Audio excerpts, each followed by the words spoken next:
Alors, j'ai pas la référence en tête de mon trépied, mais on va regarder ensemble ses avantages, ses inconvénients, et j'essaie de vous retrouver l'image Amazon pour le retrouver si vous voulez l'acheter. Alors, première chose, ça c'est sa taille repliée.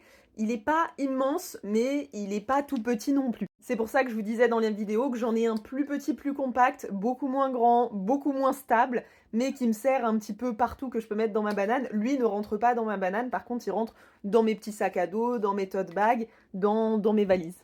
Il faut savoir, gros avantage, qu'il est hyper léger.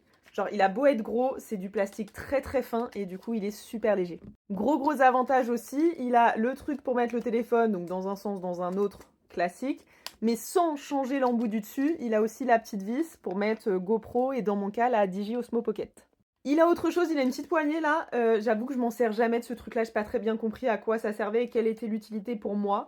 Mais donc je la laisse toujours fermée. Et il y a aussi une petite manette pour prendre les photos à distance, mais pareil, je m'en sers pas, donc je l'ai enlevée. Ensuite, pour l'ouvrir, bah c'est facile, il y a juste à tirer et à tirer le cran d'en bas. Pour l'ouvrir, je l'ai ouvert un peu fort. Faites attention quand vous ouvrez votre épieu à toujours mettre les mains à l'extérieur pour pas vous coincer les doigts dans les endroits ici. La zone, elle est super grande, ce qui fait que ça le rend super stable et il peut être vraiment très grand. Pour le ranger, on garde bien les doigts à l'extérieur, on tire jusqu'au bout et ensuite on referme, on rentre et c'est terminé. Donc ce trépied, je l'emmène bien avec moi, mais je le complète avec un petit trépied de voyage.